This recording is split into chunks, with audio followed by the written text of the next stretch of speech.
Welcome to my YouTube channel. Bigg Boss Kannada season 12ನ ಬಗ್ಗೆ ನಿನ್ನೆ ನಡೆದಿರಕ್ಕಂಥ ಏನು ಜಗಳ ಆಗಿರ್ಬೋದು ಇದ್ರ ಬಗ್ಗೆ ಮಾಹಿತಿ ಕೊಡೋದಕ್ಕೆ ಅಂತ ನಾನು ನಿಮ್ಮ ಮುಂದೆ ಬಂದಿದ್ದೀನಿ. ಸೊ ನನ್ನ ಅನಿಸಿಕೆಗಳು ನಿಮ್ಮ ಮುಂದೆ ಪ್ರಸ್ತುತ ಪಡಿಸಿದ್ದೀನಿ. ಯಾಕಂದರೆ ನನ್ನ ಅನಿಸಿಕೆಗಳು ಡಿಫ್ರೆಂಟ್ ಆಗಿರುತ್ತೆ. ನಿಮಗೇನು ಅನಿಸುತ್ತೆ ಕಮೆಂಟ್ ಮಾಡಿ. ಹಾಗೆ ಸೊ ನನ್ನ ಅನಿಸಿಕೆಗಳು ಹೇಳಿ. ರಕ್ಷಿತಂಗೆ ನಾನು ಆಡ್ತಾ ಇದ್ದೀನಿ ಅನ್ನೋ ಕಾನ್ಫಿಡೆನ್ಸ್ ಇದೆ, ಕಾನ್ಫಿಡೆನ್ಸ್ ಇದೆ. ಸೊ ಏನು ಅಂದರೆ ರಕ್ಷಿತಾ ಆಟ ಆಡ್ತಾ ಇರೋದು ಕರೆಕ್ಟಾಗಿದೆ. ಅವಳು ಇನ್ನೂ ಮುಗ್ದೇ ಇರ್ಬೋದು, ಹಾಗಂತ ಹೇಳ್ಬಿಟ್ಟು ಅವಳನ್ನ ಟಾರ್ಗೆಟ್ ಮಾಡೋದು ಸರಿಯಲ್ಲ. ಅಶ್ವಿನಿ ಗೌಡ ಅವರು ಹಾಗೆ ಜಾನ್ವಿ ಅವರು ಮಾಡ್ತಾ ಇರೋದು ಅವಳನ್ನ ಟಾರ್ಗೆಟ್ ಮಾಡ್ತಾ ಇರೋದು. ಸೊ ಅವಳು ನೇಟ್ ಮಾಡಿರೋ ವಿಚಾರನ ತೊಗೊಂಡು ಜಗಳ ಮಾಡ್ತಾ ಇದ್ದಾರೆ. ಸೊ ಇನ್ನೂ ಸಣ್ಣ ಹುಡುಗಿ ಮಾತಾಡೋಕ್ಕೆ ಬರೋಲ್ಲ ಹಾಗೆ ಹೀಗೆ ಅಂತ. ಸೊ ಈ ವಿಚಾರವಾಗಿ ರಕ್ಷಿತಾ ಮುಗ್ದೆ ಅಂತ ಹೇಳ್ಬಿಟ್ಟು ಪಾಪ ಅಶ್ವಿನಿ ಗೌಡ ಅವರು ಜಗಳಕ್ಕೆ ಹೋಗ್ತಾರೆ. ಸೊ ಸಣ್ಣ ಹುಡುಗಿ ಕೈಯಲ್ಲಿ ಜಗಳ ಮಾಡಬೇಕನ್ನೋದು ಏನೂ ಇದ್ದಿಲ್ಲ. ಸೊ ಹಾಗೆ ಇದ್ರ ಬಗ್ಗೆ ಗಿಲ್ಲಿ ಸ್ಟ್ಯಾಂಡ್ ತೊಗೊಳ್ತಾನಲ್ಲ, ಅದನ್ನು ತುಂಬ ಇಷ್ಟ ಆಗುತ್ತೆ. ಸ್ಟ್ಯಾಂಡ್ ತೊಗೊಳ್ತಾನೆ, ಯಾಕಂದರೆ ಪಾಪ ಅವಳು ಇನ್ನೂ ಚಿಕ್ಕ ಹುಡುಗಿ ಅನ್ನೋ ಒಂದೇ ಉದ್ದೇಶಕ್ಕೋಸ್ಕರ ಗಿಲ್ಲಿ ಸ್ಟ್ಯಾಂಡ್ ತೊಗೊಳ್ತಾನೆ. ಗಿಲ್ಲಿ ಬಗ್ಗೆ ನಿಮಗೆ ಎಲ್ರಿಗೂ ಗೊತ್ತಿರುತ್ತೆ.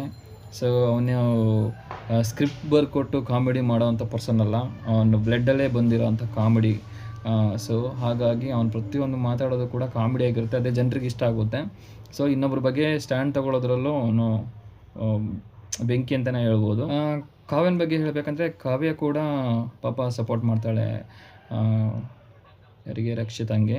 ಸೊ ಯಾಕೆ ಅಂದರೆ ಎಲ್ರಿಗೂ ಕನ್ಸರ್ನ್ ಇದೆ, ಚಿಕ್ಕ ಹುಡುಗಿ ಕೂಡ ಅವಳಿಗೆ ಅಷ್ಟು ಕನ್ನಡ ಬರ್ದೇ ಇದ್ರೂ ಕೂಡ ಕನ್ನಡ ಟ್ರೈ ಮಾಡ್ತಾಳೆ ಅನ್ನೋ ಖುಷಿ ವಿಚಾರ ಇದೆ. ಎರಡು ಗುಂಪಾಗಿದೆ ಇಲ್ಲಿ, ಒಂದು ದೊಡ್ಡವ್ರದ್ದೊಂದು ಗುಂಪು, ಒಂದು ಚಿಕ್ಕವ್ರದ್ದೊಂದು ಗುಂಪು. ಸೊ ಫೈನಲಿಸ್ಟ್ ಆದವ್ರದ್ದೇ ಒಂದು ಗುಂಪು, ಫೈನಲಿಸ್ಟ್ ಆಗದೇ ಇರೋದೇ ಒಂದು ಗುಂಪು. ಸೊ ಇದರಲ್ಲಿ ವೈಮನಸ್ಸು ಎರಡು ಗುಂಪುಗಳ ನಡುವೆ ಇದೆ. ಸೊ ಅದರಲ್ಲೂ ಕೂಡ ಇವರೇನು ಹೇಳ್ತಿದ್ದಾರೆ ಅಂದರೆ, ಸೊ ರಕ್ಷಿತನ ಬಗ್ಗೆ ಒಳ್ಳೆಯದೇ ಒಪಿನಿಯನ್ನು ಹೇಳೋಕ್ಕೆ ಅಶ್ವಿನಿ ಗೌಡ ಹತ್ರ ಬಂದಿತ್ತು. ಅಶ್ವಿನಿ ಗೌಡ ಬಂದುಬಿಟ್ಟು ವಾದ ಮಾಡ್ತಾ ಇರ್ತಾಳೆ. ಸೊ ಈ ವಾದ ನನಗೇನೋ ಇಷ್ಟ ಆಗ್ತದೆ. ನಾನು ಗಿಲ್ಲಿ ಬಗ್ಗೆ ಹೇಗೆ ಹೇಳಿದ್ನೋ ಹಾಗೆ ಕೂಡ ಕಾವ್ಯನೂ ಹಾಗೆ. ಸೊ ಇಬ್ಬರು ಜೋಡಿನೂ ಚೆನ್ನಾಗಿದೆ, ಇಬ್ಬರು ಥಿಂಕಿಂಗ್ ಲೆವೆಲು ಚೆನ್ನಾಗಿದೆ. ಯಾಕಂದರೆ ಇನ್ನೊಬ್ಬರು ಬಗ್ಗೆ ತುಂಬ ಚೆನ್ನಾಗಿ ಅರ್ಥ ಮಾಡ್ಕೊಳ್ತಾರೆ. ಹಾಗಾಗಿ ಈ ಕರ್ನಾಟಕ ಜನತೆಗೆ ಅವರಿಬ್ಬರು ಇಷ್ಟ ಆಗ್ತಾರೆ ಅಂತ ನಾನು ಅಂದ್ಕೊಂಡಿದ್ದೀನಿ. ಗೆಜ್ಜೆ ಸೌಂಡ್ ಮಾಡಿರೋಂಥ ಅಶ್ವಿನಿ ಗೌಡರು ಹಾಗೂ ಜಾನ್ವಿ ಅವರು ಇಬ್ಬರು ಕೂಡ ಮಾಡಿರ್ತಾರೆ. ಸೊ ಇದನ್ನು ಅವರು ಒಪ್ಕೊಳ್ಳೋದೇ ಇಲ್ಲ. ಯಾಕಂದರೆ ಅವರಿಗೆ ಗೊತ್ತಿದೆ ಸುದೀಪ್ ಅವರು ಶನಿವಾರ ಬಂದುಬಿಟ್ಟು ಕ್ಲಾಸ್ ತಗೊಳ್ತಾರೆ ಅಂತ. ಸೊ ಅವರು ಕ್ಯಾಮ್ರಾ ಪಾತ್ರೆ ತೊಳಿಬೇಕಾದ್ರೆ ಇನ್ನೊಂದು ಕಡೆ ಹೇಳ್ತಾರೆ, ಶನಿವಾರ ಸುದೀಪ್ ಸರ್ ಕೇಳಿದಾಗ ಹಿಂಗೆ ಹೇಳೋಣ ಅಂತ. ಸೊ ತಪ್ಪು ಮಾಡೋದಲ್ಲದೆ ಅವರು ಸಮರ್ಥನೆ ಕೂಡ ಮಾಡ್ಕೊಳ್ತಿದ್ದಾರೆ. ಸೊ ಸುದೀಪ್ ಸರ್ ಏನು ಹೇಳಲ್ಲ ಅಂತ ಅಂದ್ಕೊಂಡಿದ್ದಾರೆ. ಅವರಿಗೆ ಶನಿವಾರ ಕೂಡ ಅವರಿಗೆ ಸುದೀಪ್ ಸರ್ ಹತ್ರ ಪಕ್ಕ ಕ್ಲಾಸ್ ಇದೆ, ಯಾಕಂದರೆ ಅವ್ರು ತಪ್ಪು ಮಾಡಿದ್ದಾರೆ. ಸೊ ಅವರು ಫೈನಲಿಸ್ಟ್ ಆಗಿ ಒಂದು ಜಡ್ಮೆಂಟ್ ತೊಗೊಳ್ತಾರೆ, ನಾವು ಯಾರನ್ನ ಉಳಿಸ್ಬೋದು ಅಂತ. ಅವರು ಎಲ್ಲ ಸೆಲೆಕ್ಟ್ ಮಾಡೋದು, ಅಲ್ಲಿ ರಾಶಿ ಸೆಲೆಕ್ಟ್ ಮಾಡ್ತಾರೆ, ಸ್ಪಂದನ ಸೆಲೆಕ್ಟ್ ಮಾಡ್ತಾರೆ. ಸೊ ಮಾಳ ಅವರು ಏನು ಮಾತಾಡೋಲ್ಲ, ಗೊತ್ತಲ್ವ ನಿಮಗೆ. ಅವರು ಒಂಥರ ಆಟಕ್ಕುಂಟು ಲೆಕ್ಕಕ್ಕಿಲ್ಲ, ಯಾರೋ ಮಾಳು ಅವರು. ಸೊ ಅಶ್ವಿನಿ ಗೌಡ ಮತ್ತು ಸುದಿ ಅವ್ರದ್ದು ಒಂದೇ ನಿರ್ಧಾರ ಆಗಿರುತ್ತೆ, ಜಾನ್ವಿನ ಸೇವ್ ಮಾಡಬೇಕು ಅಂತ. ಇಲ್ಲಿ ಯಾರು ನಾನ್ ಫೈನಲಿಸ್ಟ್, ಯಾಕಂದರೆ ಫೈನಲಿಸ್ಟ್ ಆಗದೇ ಇರೋರು ಏನಿದ್ದಾರೆ ಅವರೆಲ್ಲ ಥಿಂಕಿಂಗು ಕೂಡ ಜಾನ್ವಿನ ಸೇವ್ ಮಾಡ್ತಾರೆ ಅನ್ನೋದು ಅವ್ರ ಮೈಂಡಲ್ಲಿ ಆಲ್ರೆಡಿ ಬಂದಾಗಿರುತ್ತೆ. ಸೊ ಯಾರು ಒಬ್ಬರನ್ನ ಒಳ್ಳೆ ಕ್ಯಾಂಡಿಡೇಟ್ನ ಸೇವ್ ಮಾಡ್ಬೋದಿತ್ತು ಅಂತ ಅಂದ್ಕೊಂಡಿದ್ದೀನಿ ನಾನು ಇದರಲ್ಲಿ. ಕ್ರಾಕ್ರೋಚ್ ಕೂಡ ಅವನು ಅವ್ರ ಜೊತೆನೇ ಸೇರ್ಕೊಂಡು ಬಿಟ್ಟಿದ್ದಾನೆ. ಯಾಕಂದರೆ ಅವನಿಗೆ ಯಾರ್ದು ತಪ್ಪು ಯಾರ್ದು ಸರಿ ಅಂತ ಥಿಂಕಿಂಗ್ ಮಾಡೋ ಲೆವೆಲ್ ಇಲ್ಲ ಅಂತ ಅಂದ್ಕೊಂಡಿದ್ದೀನಿ.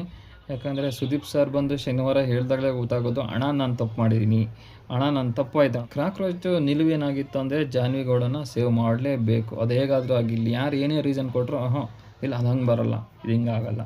ಯಾಕೆ ಬೇರೆಯವ್ರದ್ದು ಧ್ರುವಂತ ಕೂಡ ಚೆನ್ನಾಗಿ ಆಡ್ತಿದ್ದ, ಅವ್ನು ಸೇವ್ ಮಾಡ್ಬೋದಿತ್ತು. ಸೊ ಹಾಗೆ ಧನುಷ್ ಕೂಡ ಸೇವ್ ಮಾಡ್ಬೋದಿತ್ತು. ಸೊ ಇವರಿಗೆ ತುಂಬ ಜನರದ್ದು ಆಪ್ಷನ್ ಇತ್ತು. ಇವರು ತೊಗೊಂಡಿರೋ ನಿರ್ಧಾರ ಚೆನ್ನಾಗಿಲ್ಲ ಅಂತ ಅಂದ್ಕೊಂಡಿದ್ದೀನಿ. ಈಗ ನ್ಯೂಸ್ ಆ್ಯಂಕರಾಗಿ ಮಾತಾಡೋ ಇದರಲ್ಲಿ, ಸೊ ನ್ಯೂಸ್ ಆ್ಯಂಕರಾಗಿ ಕೇಳಿರೋ ಕ್ವಶನ್ಗೆ ಗಿಲ್ಲಿ ಚೆನ್ನಾಗಿ ಆನ್ಸರ್ ಮಾಡಿರ್ತಾನೆ. ಸೊ ಅದರಲ್ಲಿ ಯಾಕಂದರೆ ನ್ಯೂಸ್ ರಿಪೋರ್ಟ್ರಾಗಿ ಬಂದಿದ್ದ ಕಾರಣದಿಂದಾಗಿ ಜಾನ್ವಿನ ಸೆಲೆಕ್ಟ್ ಮಾಡ್ತಾರೆ. ಮನೆಯವ್ರ ಫೈನಲಿಸ್ಟ್ಗಳ ನಿರ್ಧಾರ ಜಾನ್ವಿನೇ ಆಗಿರ್ತಾರೆ. ಯಾಕಂದರೆ ಅವರಿಗೊಂದು ಗೌರವ ಕೊಡಬೇಕು ನ್ಯೂಸಿಗೆ ಅಂತ. ನಾನು ಥಿಂಕ್ ಮಾಡಿದ ಪ್ರಕಾರ ಅವ್ರದ್ದು ನ್ಯೂಸು ಬರೀ ಇಷ್ಟುದ್ದ ಕತೆಗಳಾಗಿತ್ತು ಬಿಟ್ಟರೆ ಅದು ಏನೂ ಇಲ್ಲ.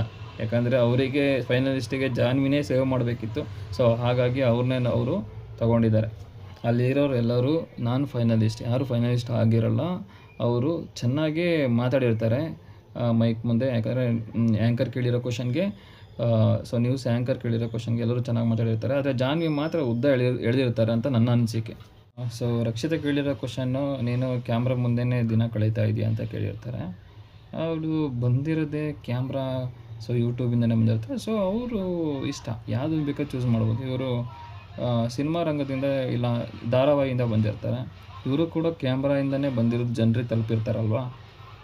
ನೋಡಿ, ಮಾತಾಡೋ ಅಂಥದ್ದು ಬಿಗ್ ಬಾಸಲ್ಲೇ ಇದೆ ಕಾಮನ್ನು.